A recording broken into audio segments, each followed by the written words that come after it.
Mic check 1 2. Mic check 1 2. Mic check 1 2. Mic check 1 2. Mic check 1 2. Mic check 1 2. Mic check 1 2. Mic check 1 2.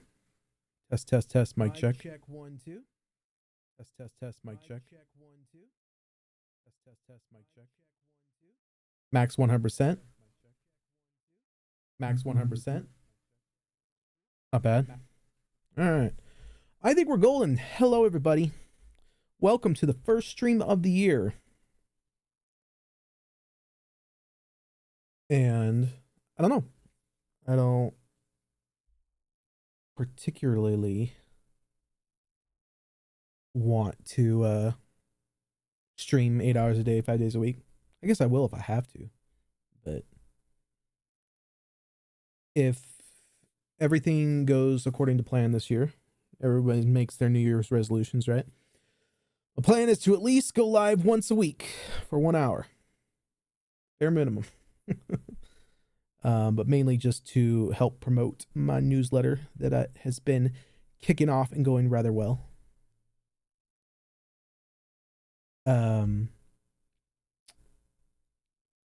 Yeah, I'm really going to focus on that this year, but I want to promote my club as much as possible, my club newsletter. And so that's what I'm going to do. So each week we're going to talk a little bit about tech careers and and just do some Q&A. And anything you ever wanted to know, your heart's desire, you can ask a real life person in real life chat. Okay, chat? All right, chat? We're going to do it, okay? Still retired. I'm still a retired streamer. Just remember that. Always will be a retired streamer. But it's good to help other people. So that's what I'm going to try and do. So we're going to give you a little... This year, 2025, is going to be the year that I design a lot of things. And mainly have to do with careers and overcoming burnout and anxiety from career stagnation. And so that's what we're going to try and do. We're going to do a challenge, which is a multiple day challenge where each day you'll receive a little bit of advice and a little bit of a couple frameworks that'll help you kind of figure out what you want to do with your life. Tap into what you are known for and what you want to be known for, and just living your life, living your why on the interwebs. So that's what we're gonna do. So feel free to ask questions, but we're just gonna take this one step at a time. Just get better. We're gonna get it out there, and we're gonna get it better every single day, every single week. Okay. All right. So my story of me. Okay. Let me tell you my story. You ready for this? All right. So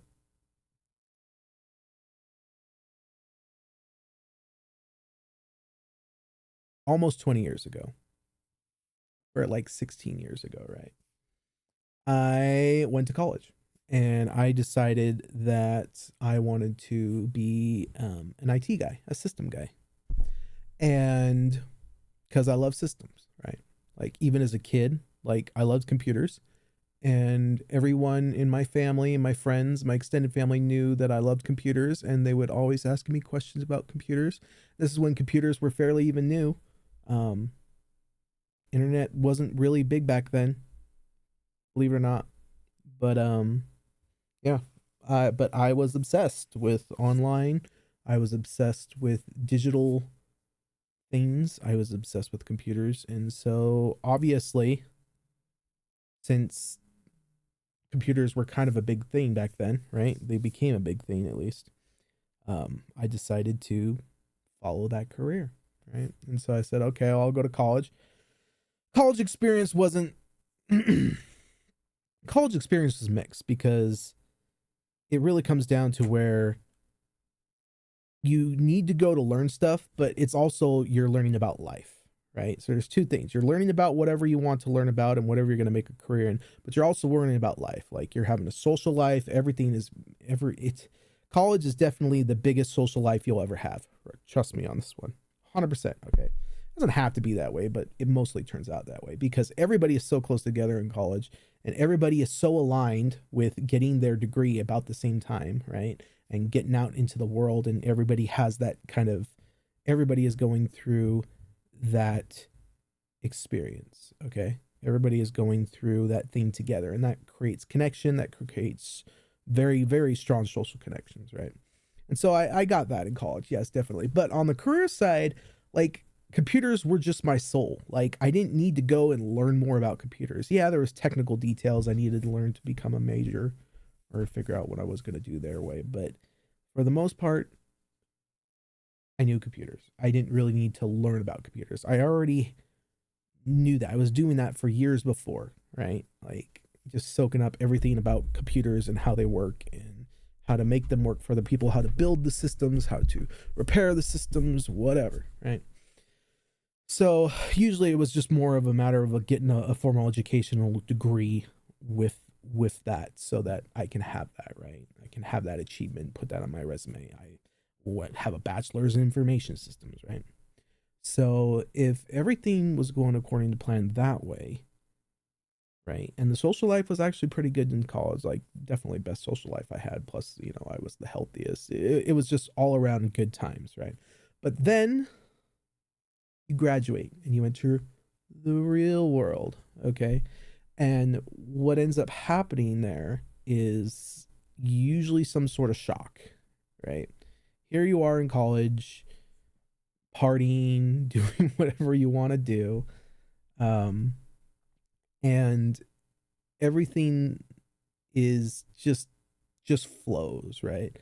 But then you go out into the real world and you have to make a living, right? Everything isn't subsidized as it is in college, right? You're liable for rent, utilities, any entertainment stuff you want to do.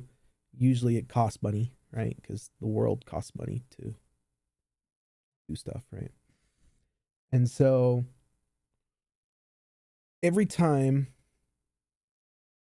that you start into the workforce coming from that college degree area is you're in for the rude awakening, right? You go and sit, if you're a knowledge worker, 8 hours a day. If you're a construction worker, you probably wouldn't go to college anyways, right? But for the most part, as a knowledge worker, you're in front of a computer, right? That's how it's been or on a desk, right? It doesn't really even matter. Back in the 70s, the same thing. You're in front of a desk, taking phone calls, replying to emails, reading tickets, solving tickets, whatever. Usually entry level stuff is usually at the bottom run of the ladder, right? So going into, I got a job offer. Wasn't much of a job offer. It's like $30,000 a year back in 2008, right? Just to go be what I was currently doing, right? I was part time working at the college, taking care of systems, computer systems, lab systems, whatever. And yeah, I basically got the same thing coming out, but it was 8 hours, 8 hours basically, half an hour lunch break in the middle, maybe, um, of just problem after problem after problem after problem after problem, right? It was an IT support help desk position, right? So everybody that ever called into us was either mad or frustrated. So they never were really that pleasant to work with, but you were expected to be pleasant and work with them as much as possible, right? And I mean, I like helping people, but even I have my limit, right? Like, especially, I hate helping people with stuff that I have to help multiple times with the same exact issue, right? And it's like, just learn. Like, this has happened 85 million times. You can just learn from your mistakes. But most people who have that problem, like, that's why they pay you. It's your problem. It's not their problem. It technically is their problem. They're having it. The reason why you get money is because they pay you to fix that problem for them. Not many people pay people money for them to teach you how to fix it. That's actually a good employee. So, or a good client even too, right? Teach a man to fish, right? Sort of The teach a man to fish method, right? Everybody just wants to fish. Nobody wants to learn how to fish, right? Unless you like fishing, which I did. I like computers, so no one needed to teach me these things, especially college. So 8 hours a day, 5 days a week. It was hard, especially for that low money entry. It's like you're doing all the majority of this work. Like, yeah, you have managers that help you with issues that come up, but for the most part, you're in charge, right? You're in charge of your destiny, right? And one thing that and I went on to different jobs and different, but basically the same type of stuff: QA support, whatever, tech jobs, tech repair, engineering, whatever you want to call it. But the underlying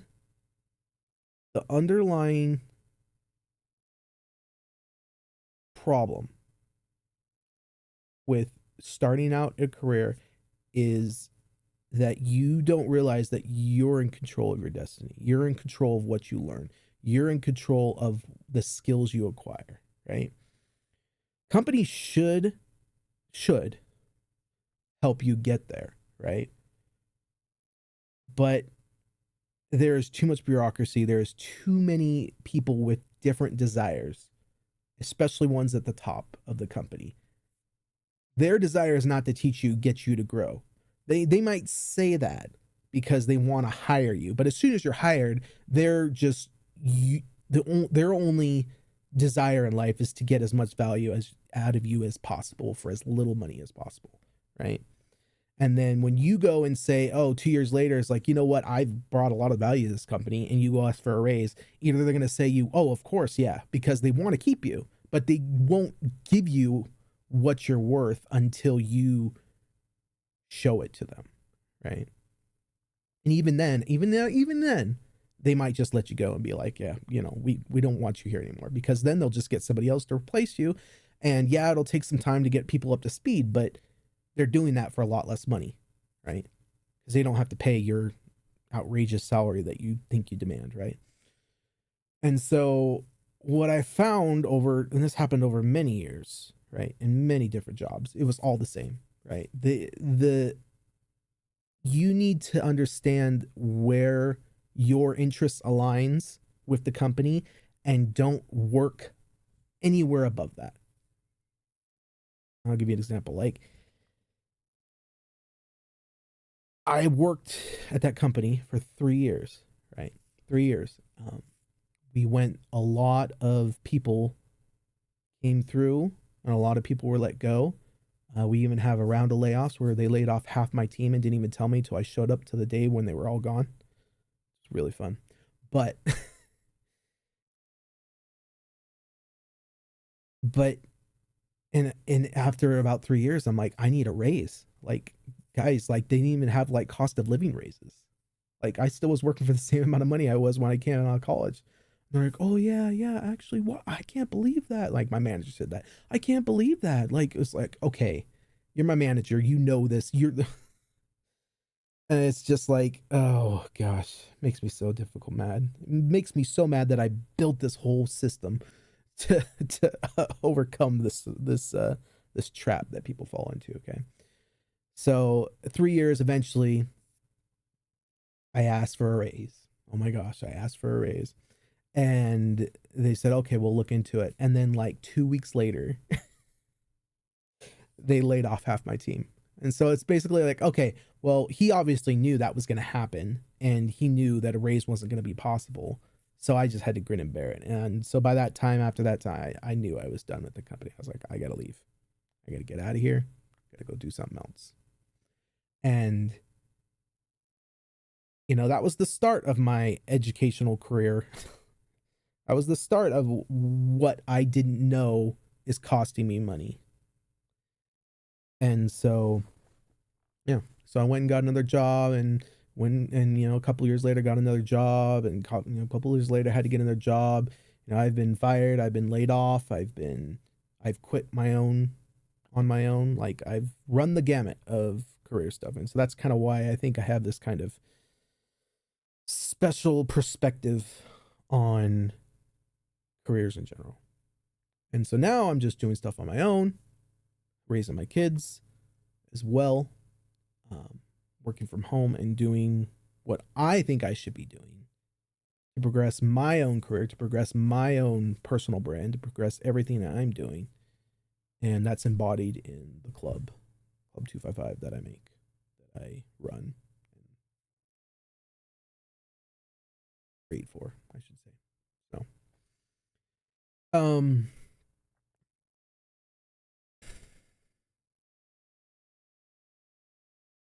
so if there's one piece of advice I can give to a person coming out of college and going into the work field, it's that the only person that is in charge of your career is you. The only one that's going to care enough about your career is you. Now, maybe you might find like a mentor, or maybe you might find like a friend or somebody that's way farther ahead of you, right? Like me, or just pulling that out there if you ever want that. But it might be great that you find someone like that, and it helps you step by step through your career and is a friend to you and helps you and gives you opportunities and other, even, whatever, whatever that may be.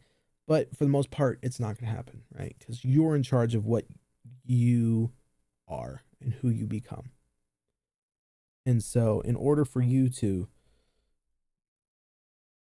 figure that out, in order for you to do what is necessary, there's 3 secrets that you need to know in order to do that, okay? So my first failure was not following my curiosity. And it's funny because I did that all the time in school. Like, school really didn't matter much to me.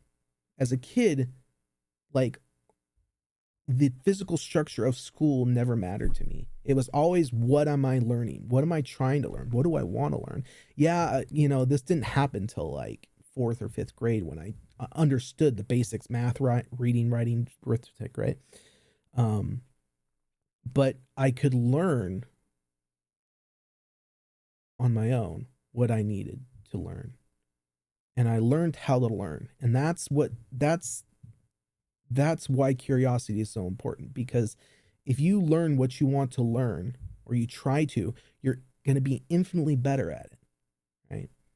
And we've all experienced this. There's one subject in school that you absolutely hate, that there's time when you have to do the homework and you absolutely put it off to the last possible second because you do not want to do it, right? And it may be important to your future career. And like I said, most stuff from grade school is important to, learn how to learn, right? You need to know how to read if you want to learn how to learn, right? But it is very important that you keep following your curiosity throughout your career, okay? Because if you stop that, if you say, oh, this is all the knowledge I have and need, I don't need anymore, that's when you get stuck working at the same job for the same amount of salary, because you don't go look for anything else. You don't look for other trials or stuff that you want to pursue or receive or experiences. You just, my brain just stops, and then all of a sudden it just goes on autopilot mode. And any brain on autopilot mode, I'll tell you, is never interesting, right? You are a grunt labor. You might as well be putting brick by brick on the house, because there is no progression to that, right? You can build a better perfect house, but the last 10% being perfect, it'll take you forever to get there, and it doesn't really even matter anyways, right? Because a house is a house, and even if it's 10% or less than 10% perfect, it's still a house. It still does its job, right? So if you, and that could be translated into many different occupations, right? But when you get to be my age, when you get to be someone who is looking for something more, it becomes then about exploring the curiosity of everything else you ever wanted to learn, right? It's new things, and especially helping other people get to where you are, right? Because you know all that knowledge, you know how you got here. They don't. The ones below you don't. And so you need to like spend time exploring your curiosity and helping others as well explore their curiosity. It's because you can understand what's going on with them. They don't. They're in their own minds and be like, what is going on? I do not know why I hate my job right now. And it's like, you exactly know why you hate your job because you've lived it, right? So follow your curiosity. Secret number one. Okay. Secret number two, you have to learn how to learn. You have to achieve cognition in whatever you're interested about. You have to learn what you want to learn because that is the best type of learning. That's going to be the fastest type of learning. It's going to be the most efficient type of learning, and it's going to be the most exciting. And anything that's exciting and fun is easy. It becomes easy to you. Yeah, for first it might be hard because you're learning something new, but the more times you do it, the better you get at it, right? And so if you just do that, then you just stack skills on one on top of another, and then you're unstoppable because not only can you fix a server, you can make a server, you can develop a server, you can sell a server, you can make as much money as you want with that, right? A server framework, I should say. And it comes like that in the same. Maybe you'll invent something and that nobody else can invent. You have invented because you have all these skills that you're stacked on top of each other.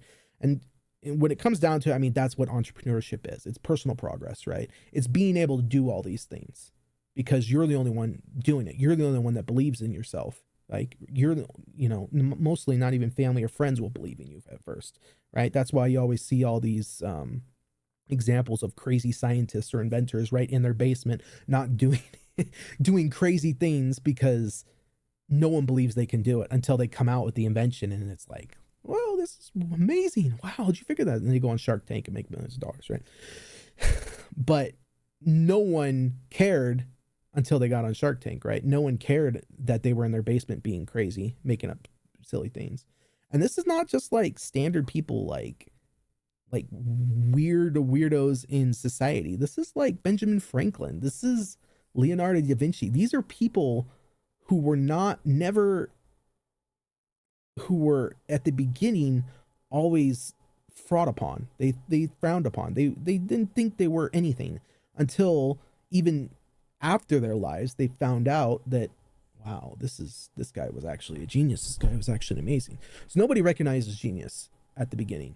And so you need to keep that in mind, that you learning these skills one on top of another is going to help you achieve what you want to achieve. It's going to help you figure out what you need to figure out in order to get whatever you desire. Wealth, social, social currency, being invited to parties, whatever you want, right? There's ways to figure out to do that. And all you got to do is find them, learn how to do them well, and then experiment. And that's what cognition is. It's more about learning and experiencing rather than just learning, and forgetting about everything you ever did. And that's what comes next. That's why the third secret is collaboration with others. So as we are social beings, right? Every one of us needs other people. If you've ever met a hermit or you ever met somebody who has that type of personality, you just honestly just immediately understand that they're crazy, right? That's abnormal. Like, people don't live like that. We need a society, right? We need other people to help us move, to help us progress. The reason why is, what it all comes usually down to is stories, right? If everybody has a story, everybody has a unique experience in this life, right? It's just the randomness of randomness. It's just everything we experience is unique to us, right? No one lives our same life, just like no one has our same fingerprint, right? And it's our fingerprint of life. And everything you go through is a learning experience, right? Sometimes you go through some pretty horrible things and people say, oh, well, why me? Like, why did I experience this? Right? It's because you did. It's like, why do I have my own fingerprint? I don't know. Like, it's unique to you, right? And so that's what makes us valuable. That's what makes us valuable, because everything that we understand about ourselves is used to help other people understand themselves, right? We're very relational creatures. Like, we have relationships with people, right? Either we're friends, we're mates, we're acquaintances. You know, some people we don't like to be with, some people we just don't want to collaborate with, some people, and that's fine, because we like people that are like us, right? And but at the same time, those different people that we don't like spending time with, they actually could offer a perspective that it's different from ours, right? It's tend to what happens when you only hang out with people you like. You get in this mindset of, oh well, the other those people are weird and wrong and stupid, right? And that's politics today, right? They're completely wrong because they don't believe what I believe in. It's like, yeah, whatever your belief, it doesn't really matter, right? It's your experiences. Like, what have you experienced? And I bet if people kind of gravitated towards a baseline relationship structure over their experiences rather than their beliefs, then I think people would come together a lot easier, right? Politics wouldn't be the mess it is now, right? So you need to collaborate with others. Collaboration with others helps a couple things. One, it helps you clarify your own beliefs. It helps you clarify, like I said, because you hear experiences from other people, right? One of the big things that I learned was that reading stories about other people, right? Reading a bunch of nonfiction. I reviewed 365 books last year, right? Every day I wrote about a book. And in those 365 books that reviews that I published last year, there is definite patterns, okay? It's just the pattern of human curiosity, right? People understand a system, they like a system, they stick with the system, and they just stay with that system. And it's different for everybody depending on what their lived experience is. Some people are more creative people. Some people are more, I'm going to follow the system to the day I die because it makes sense to me, right? Logicians like us, right? Every single one of those nonfiction books that I reviewed basically told the story of themselves and how they came to be and how they came to be what they are, what they know, what they believe in, right? And then they share that with other people through the form of a book. That's why I like books, right, so much. You see those right there. A lot of good books. Everything that is lived life experiences can usually be found in an author's book, right? Not everybody writes books. Everybody really should. And I think with AI, we'll kind of help people get there, right? But it's like, it's the ultimate, like, it's the ultimate gift from one person to another is a book, because it's your book. It's who you are. This is who I am. If you want to know me, look at a book. I do have a book coming out. It'll be out before the end of the year. So if you want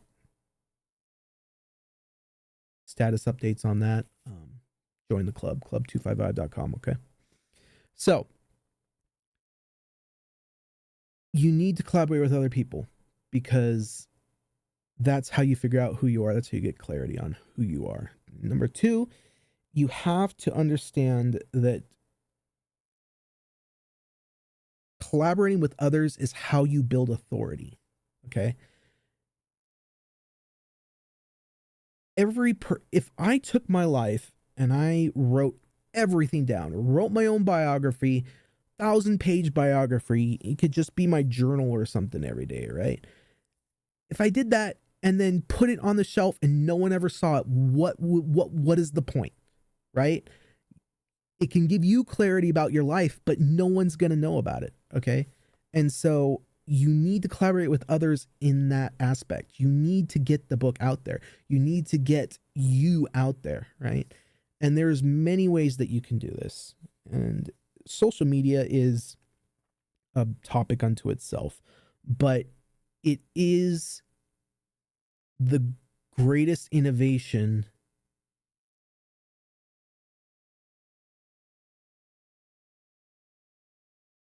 I shouldn't say that.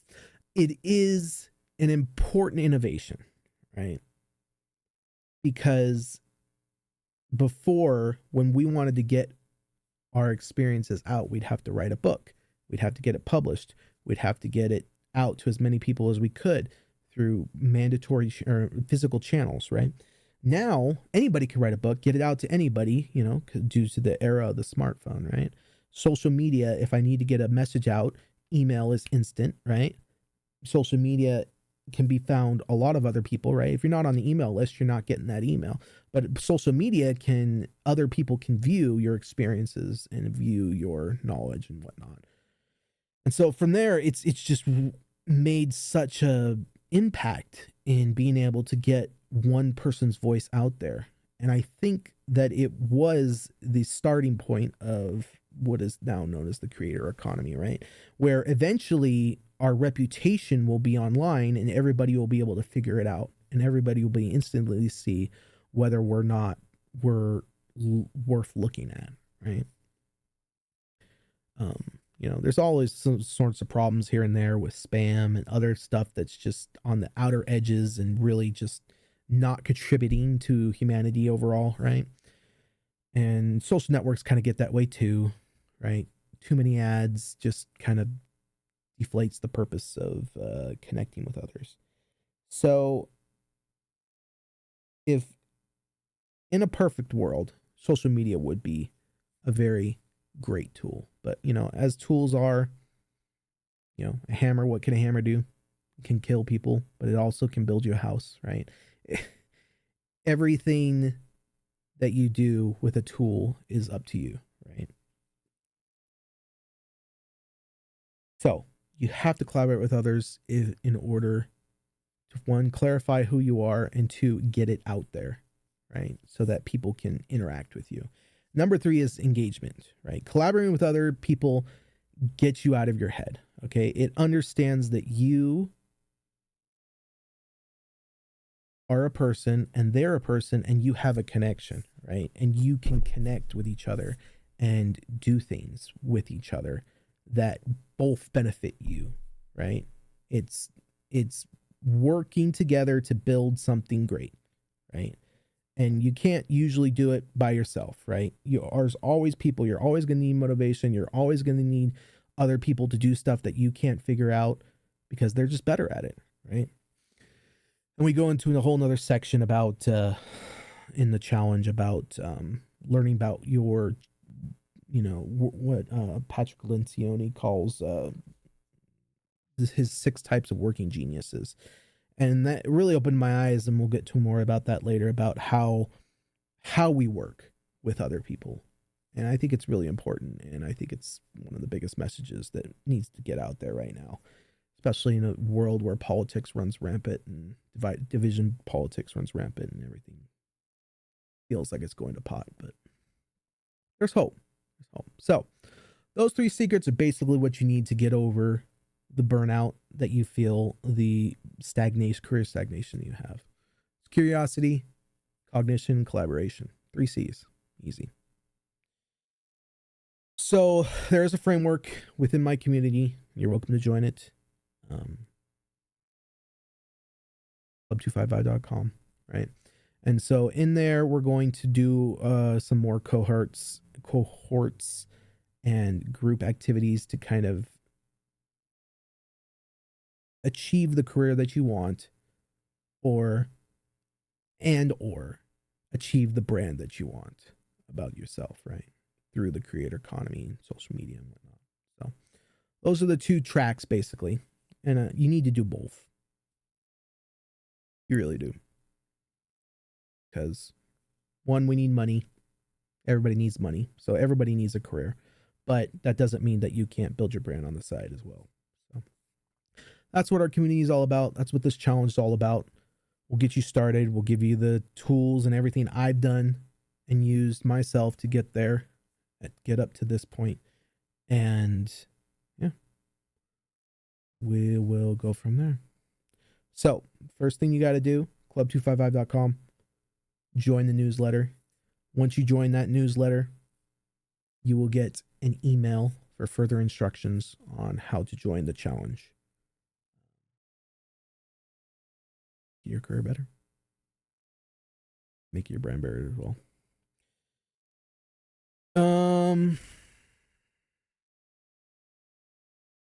Completely free to start. I will not require money of you whatsoever. If you do not want to pay, you're welcome. You're welcome to help me out if you want to make this thing bigger than it should be. That's my why. It's getting people to use the systems they need to better their careers, which they will not get from their bosses or managers, almost guaranteed. If you do, that's great. Congratulations for you. Not at all the majority of people will be doing that. Managers are usually catered to their own bosses.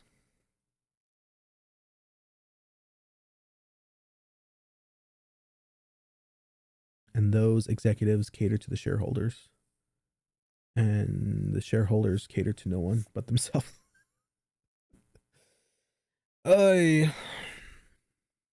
Fortunately. But we're going to change that. The people who think they could change the world, the crazy ones who think they could change the world are the ones who do, right? Steve Jobs. All right. Any questions you guys might have?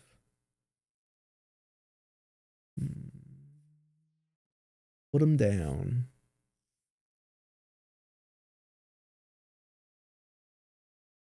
That is a good question. Why is it even worth this question? Why is it worth putting yourself out on social media if you think it's going to be gone very soon? TikTok. TikTok has what now? It's like 23 days to sell someone else's thing, which I don't think is gonna happen. But I guess it's true. Like people ask, well, why is social media so important? But everybody can't be on social media. It's already like only. Okay, I'll answer this question with a question. That's okay. So, social media uses the 90-10 or 99-1 rule. Okay. So 90% of people on social media don't post, don't engage, don't do anything. They literally log in and read. Okay. 9% of everybody on social media are the people who comment, who like, subscribe, do whatever, right? Or like, or, comment, engagement. And then 1% are the people that actually post and put stuff out publicly, right? Now you think it's like there's too many people on social media, but you're saying only 1% actually like post stuff. I'm seeing so much stuff and it's like it's all bot spam. Okay. Half of it is at least bot spam. Okay. There is so much AI behind social media and has been for so long. And that's why we see spam and we're like, what is this? But we still watch it because it's captivating, because the AI was trained to make it captivating, right? But let me ask you this question. If you can get 1,000 people to like you and to comment on your posts and to pay you, let's say $100, $1,000 a year, whatever, because they want to buy your course every year, they want to buy your book, they want to buy whatever, what does it matter? What does the millions of other accounts matter? It doesn't. It only matters that you post every day to find those 1,000 people. And this is the 1,000 true fans theory. I forget who was about. I could go look that up. But basically, the theory is saying that if you have 1,000 true fans, everything else really doesn't matter. Now, if you want to take those 1,000 true fans and then make it into a company and then sell it off, or if you want to make it into a company that's actually like indicative of your art and who you are, then that's fine. But like, we don't need a lot of money to live. But, McDonald's has a lot of money. Chipotle has a lot of money, you know. They have a lot of restaurants, a lot of real estate, a lot of everything, right? And it's like, why can't you have a piece of it? Why can't you have a piece of these billion-dollar companies? Why can't you just have your own little company, your own little brand that does all right for what you are, right? Gary Vee says this all the time. He's all like, well, he's like, I'm not as interested in the billion-dollar media companies. I'm more interested in the person who's making 100 grand a year doing what they love for the people they love. And this is kind of similar to even in olden times, right? Artists, right? Like some starving artist has been a, slogan forever, but it doesn't have to be that way. You just find the right people to be your patron. You find the right people to actually like what you're doing. We all spend money. We all earn money. We can't live without money. So why not be a patron to somebody that's trying to make it, that embodies the values and the things that you want to do, you want to be involved with.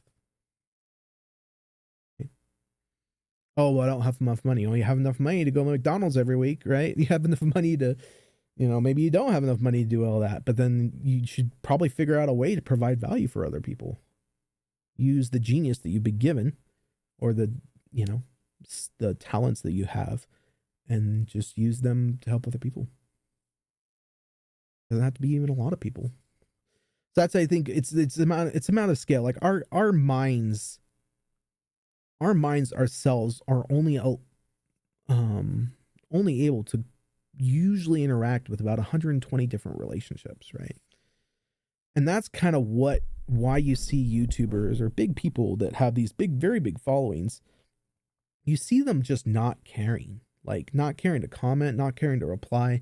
You see this all over Twitch, especially with the big people on Twitch. Like they read chat sometimes, but it's like they're not at all obligated to just respond to every single little person. And that's because they don't care. There's too many people. And yeah, that brings them wealth, that brings them fame, but does that really matter does that matter to their psyche? Like they're just not good people, right? They just don't have that ability. It's not allowed in their head. Their biochemistry is not allowing them to understand that that's why it's a one-sided relationship, right? Thousands of people, like, they don't have the brain capacity to understand having a relationship with more than 120 people, right? So why even look for that? Just look for the relationship with the 100 people that you want to actually have a relationship with. And it could be a monetary relationship. They could be a client of yours. You could be a coaching client or be a coaching for them. You could be their educator. You can be the program administrator, whatever you want to be, whatever you're good at, right? That's kind of the whole embodiment of what I'm trying to do. Like, I don't really care if thousands of people listen to me. It's nice. I mean, thousands of people do listen to me. They do read my stuff, at least that much. But it's like, you just really shouldn't care. So don't get it in your head that you need to be some media superstar, social media superstar, because I guarantee you most of those influencers that have that many followers are not having happy lives. If they figured a way to have a happy life without interacting with other people, then that's fine. But I guarantee they're not getting satisfaction because they're rich or because they have a lot of people that are interested in them. Guaranteed. And it's like how many social influencers recently have gotten in trouble with stuff because they have to take bigger risks to keep that up. And it's like, it's almost the illusion that they want to keep up more than actual relationships with the people that they subscribe to. Okay? So don't worry about that. Worry about the few people first that are interested in you and finding them. Do everything you can to find them.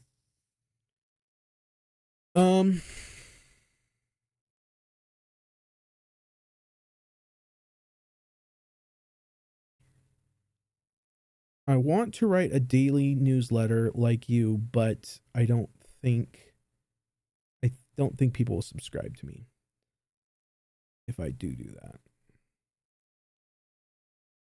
Daily newsletters are interesting. Um, I've kind of come around on them. Like I used to do a weekly newsletter a couple years ago, and I thought that was too infrequent. Um, and so the next year I decided to do every day. So there was this big jump, right? I mean, I would probably think you should just start out with maybe 3 times a week. Um, that's kind of compatible to Twitch as well. Like people say, in order to grow on Twitch or YouTube Live or whatever, or TikTok Live, you want to do about 3 times a week. Because that way you have time to kind of communicate and connect with other people, but you also have enough content where you can take from that and you can make shorts or you can make whatever you want to promote those 3 times you'll be live. Usually it's 2-3 hours, depending upon your social network that you use for live streaming. Twitch is a different case. If you ever want to talk about Twitch, I'll talk to you about Twitch for hours, but Twitch has no discovery, so you're not going to want to do it there. Which is more what I call a home platform where you want people to go to instead of people to discover you on. TikTok and YouTube are discovery platforms.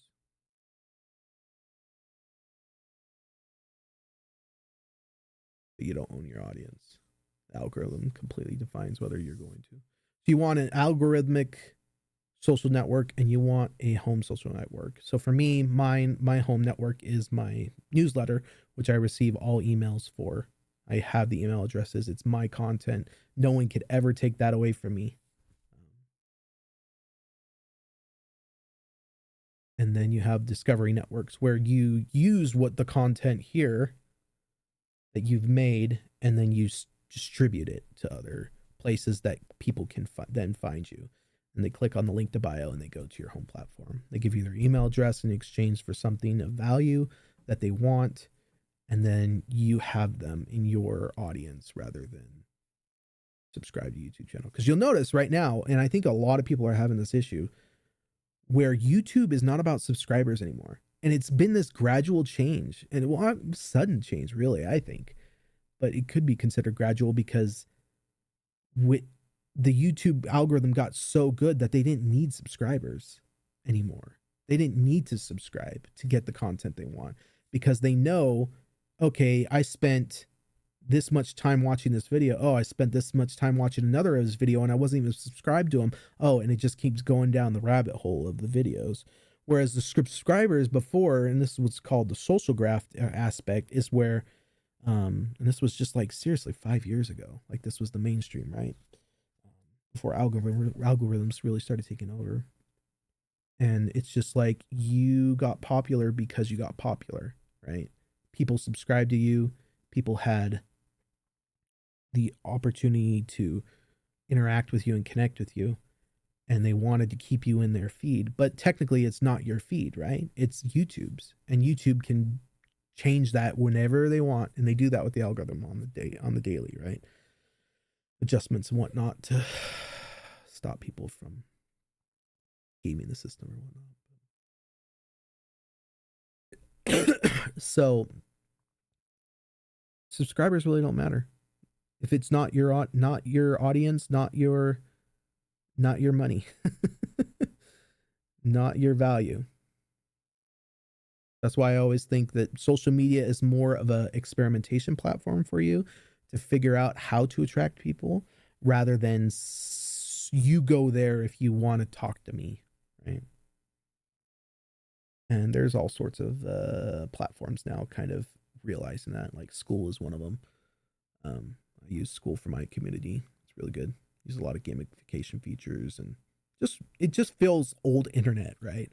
Where connection was theme before ads took over, right? And yeah. So I use that too. On side newsletter. Well, I think that's all the questions we have for today. Yeah. We'll be back this time next week tomorrow. Thanks for joining Club 255. If you haven't already, please, club255.com. Subscribe there.